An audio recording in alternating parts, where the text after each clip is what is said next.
that is after Blenheim. So let's discuss the objectives first. By the end of this video, you will be able to understand about the author, summary, historical background, the poem in detail, and the theme of this poem. So students, open your treasure trove workbook, a collection of ICSE poems and short stories, volume 1 poems, workbook at page number 48. Let's start with the topic. So the first topic is about the author. So the name of the author is Robert Southey. Robert Southey is linked with the poets of the well-known Romantic movement in English literature, of which William Wordsworth was the pioneer. Here pioneer means discoverer or explorer. The son of a draper, he received his education at Westminster School and Balliol College, Oxford. Students, here draper means a person who sells textile fabrics.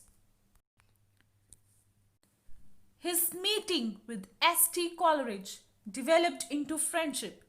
He also developed a taste for literature. He wrote a number of poems, plays, romances, letters, and biographies. He was a prolific writer. Prolific means creative. He remained the poet laureate of England for 30 years from 1813 till his death in 1843. His biographies on John Bunyan, John Wesley, William Cowper, Oliver Cromwell, and Horatio Nelson, used for the script of the English film Nelson in 1926, are well known. His everlasting work is the children's classic, The Story of the Three Bears. Among his popular short poems are The Scholar, The Battle of Blenheim, The Inchcape Rock, and Bishop Hatto. Among his long narrative poems are Meadow, The Curse of Kehama, Roderick, The Last of the Gods, and A Vision of Judgment. Now coming up to the brief summary of this poem, students, After Blenheim is an anti-war poem by Robert Southey. This poem is set at the site of the Battle of Blenheim. It describes the Battle of Blenheim that took place in the year 1704 through a conversation between an old man and his grandchildren. They ask the questions about a skull found by one of the grandchildren. This poem depicts a common man's ignorance about the casualties of war and the pointless grandeur of it. The poem opens on the scene of a summer evening. The old man Caspar was sitting in the sun before his cottage door after finishing his day's work, watching his granddaughter Wilhelmine play. Her brother Peterkin, who was playing near the rivulet, brought something large and round. He wanted to know what that thing was. The old man saw it and said it was the skull of some man who must have been killed in the great victory of Blenheim. Now, the children wanted to know about the war, but Caspar only remarked that he knew only that it was a great victory. He had no answer to the children's puzzling questions. Throughout the poem, he is seen repeating that the victory was great and famous, but he is ignorant of the cause of the war. Now students, this was the brief summary. Now coming up to the historical background of After Blenheim. After Blenheim is an anti-war poem that centers on the most famous battle in the War of the Spanish Succession. Blenheim is the English name for the German village of Blenheim, situated on the left bank of the Danube River in Bavaria in southern Germany. In November 1700, the grandson of King Louis XIV of France, acceded to the throne of Spain as Philip V. Here acceded means attained.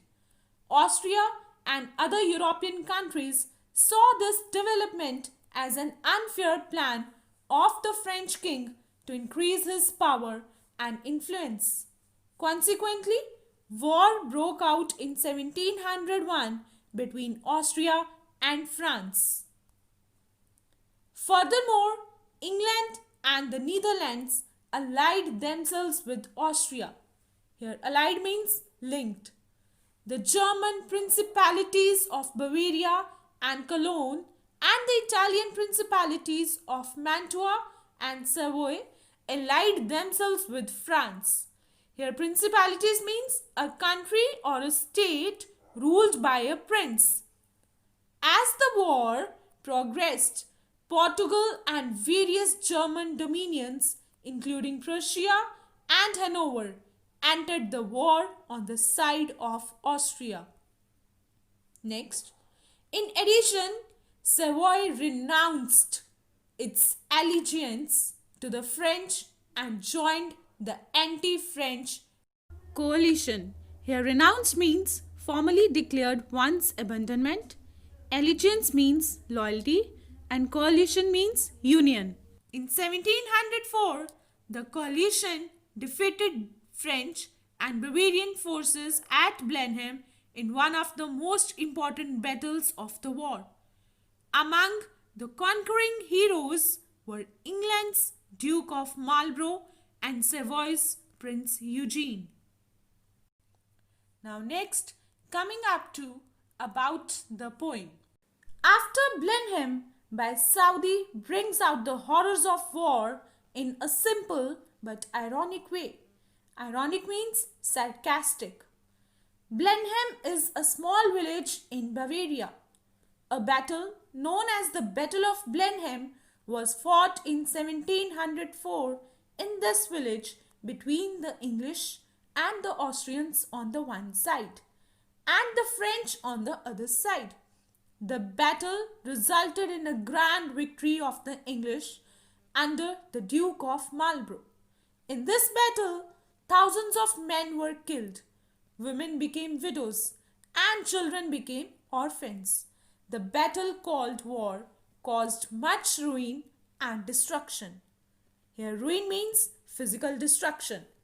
In the poem, written mostly in a dialogue form, the grandfather, old Caspar, calls the Battle of Blenheim as a great victory. He praises the heroism of English soldiers, his grandchildren, Wilhelmine and Peterkin, who have discovered a human skull, fail to understand how a destructive war can be called a famous victory.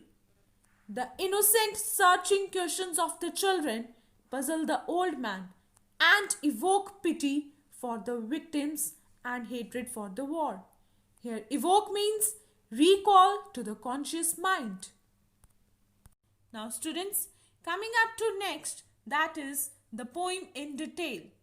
The poem, referring to the famous Battle of Blenheim fought in 1704, condemns blind patriotism and castigates all wars which only bring out horror, death and destruction.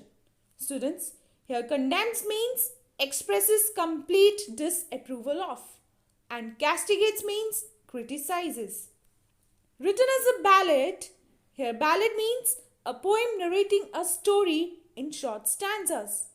So it tells us about the war fought at Blenheim in which the English, under the command of the Duke of Marlborough, won a grand victory. By juxtaposing the opposite viewpoints, it effectively conveys the horrors of all wars. Here, juxtaposing means the fact of putting things that are not similar next to each other.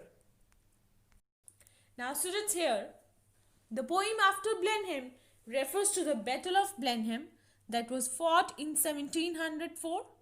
This poem is written in a ballad form, that means a poem narrating a story.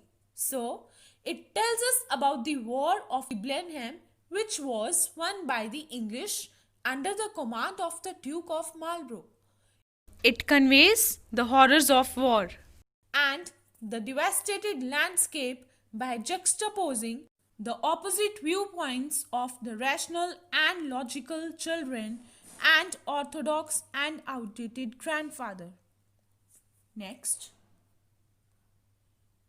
The poem opens on the scene of a summer evening. The old man Caspar was sitting in the sun before his cottage door. His granddaughter Wilhelmine was playing beside him in the green grass. Her brother Peterkin brought home a large round thing he had found while playing near a rivulet. He wanted to know what that thing was. The old man saw it and said that it was the skull of some man who must have been killed in the great victory of Blenheim. He added that thousands of men were killed in the battle and that their skulls lay buried around everywhere there. So, one evening the old man Caspar was sitting before his cottage door. His grandchildren, Peterkin and Wilhelmine, were playing. Peterkin brought a large and round thing to home that he found near a rivulet. Being curious by nature, he wanted to know what that thing was. The old man shook his head with a sigh and said it was the skull of some man who must have been killed in the great victory of Blenheim. Caspar further reveals that he regularly unearths many skulls while plowing his fields. Now, children, this is the mute testimony of the horrors of war. A man kills another man to achieve the great victory. Now, next. The children wanted to know about the war fought at Blenheim. They were eager to know why it was fought. Caspar was puzzled and said that he only knew that the English defeated the French badly and that it was a famous victory. His father lived at Blenheim during the war. His own house was burned down and he had to flee with his family. He had no place to take shelter. The war caused widespread destruction in every part of the country. A large number of men, women, and children were killed. Now, the children were eager to know about the war fought at Blenheim. But Caspar only knew that the English won the war by defeating the French and said it was a great victory. He also added that his father used to live at Blenheim and during the war his house was burnt down and had to flee with his family. At that time he had no place to take shelter. Now students, although old Caspar is aware of the damage caused by the war and that too to his own family, yet he seems to be more interested and aware of the victory achieved in war than its purpose or benefits. Next. After the battle was won, dead bodies were found rotting everywhere. Here rotting means decaying. It was a shocking sight. Caspar, however, said that such things do happen in the war.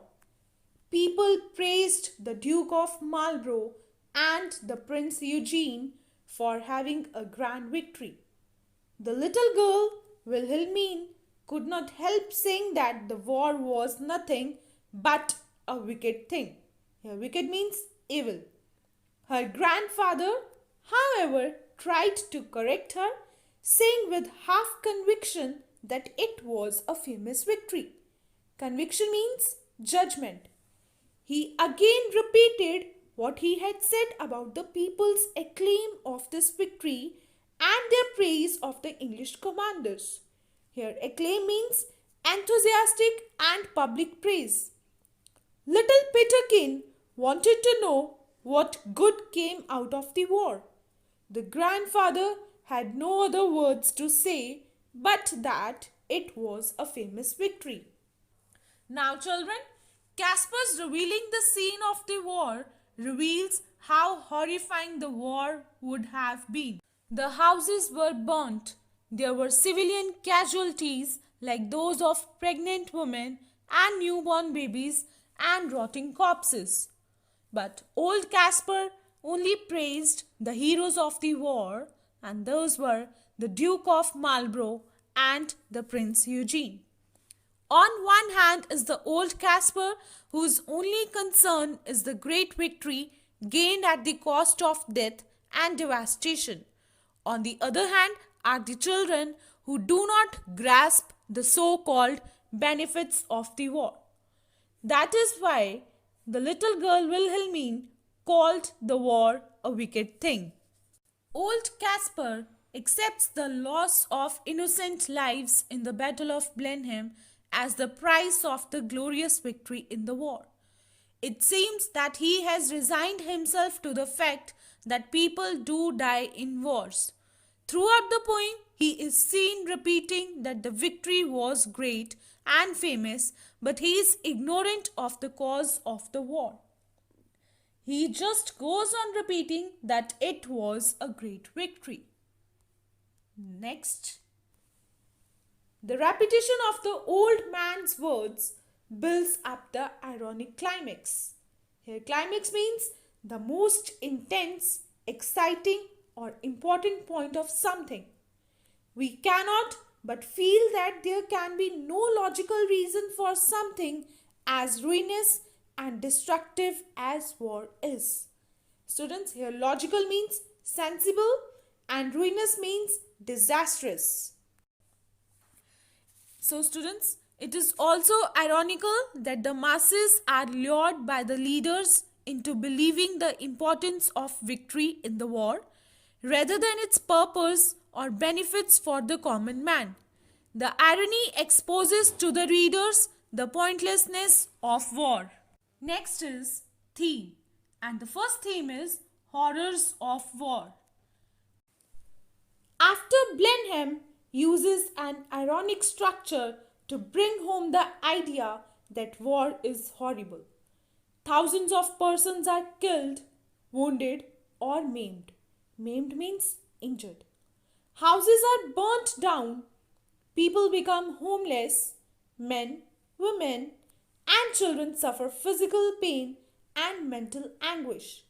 Anguish means pain. Ordinary soldiers lay down their lives. War heroes are praised. Victories are extolled. Extolled means praised highly. This is what happened in the war fought at Blenheim in 1704. Now students, here the poet uses irony to depict a scathing criticism of the horrors of war. It shows that international diplomacy, politics and war are matters which are cut off from the lives of common men. It is the common people who suffer the most. To them, war means death, destruction, hunger, and disruption of peace. Students, since time immemorial, wars are being fought at the cost of innocent lives. The causes behind these wars are unknown, not only to the civilians but also to the soldiers fighting at the war front. They are just puppets in the hands of the political leaders who start the war. Next, the English registered a grand victory over the French. The old man, Caspar, describes the battle as a famous victory. His response towards the war is conventional. Conventional means based on or in accordance with what is generally done or believed. Only his grandchildren fail to understand how destructive and evil thing like the war can be praised and hailed as something grand and famous. Hailed means cheered. The old man has no reply to his grandchild's innocent question, but what good came of it at last? So, the war fought at Blenheim was won by the English over the French. Caspar, being orthodox and conventional, calls it a great victory. But the grandchildren, who are uncorrupted by thinking of their grandfather, quickly understand what was it, that is, death and destruction. Next is generation gap. Another theme that the poem seems to project is the difference between the viewpoints of the old and the new generation. The old men, like Caspar, have no fresh thinking over almost anything. They are conventional and undaring.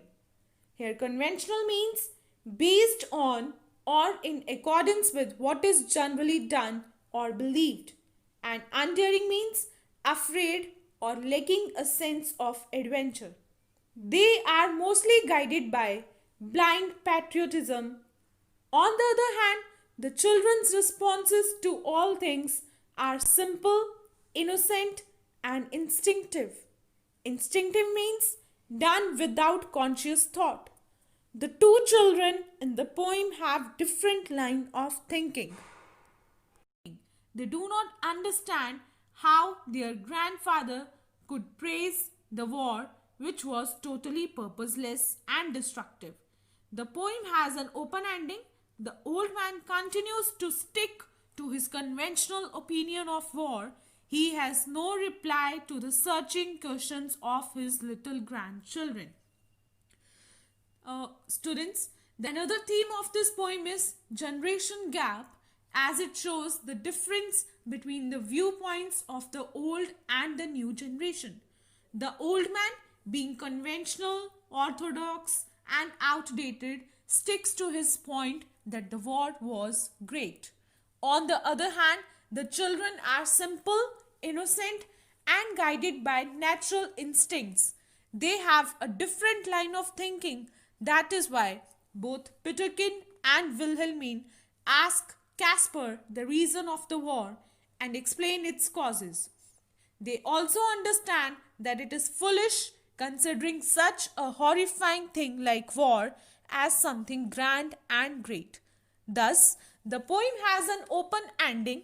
The old man does not change his mind and his opinion of war, but also he does not have any answer to his granddaughter's questions. So, this brings us to the end of today's session. Now, students, you have to revise the summary and theme of this poem. Thank you.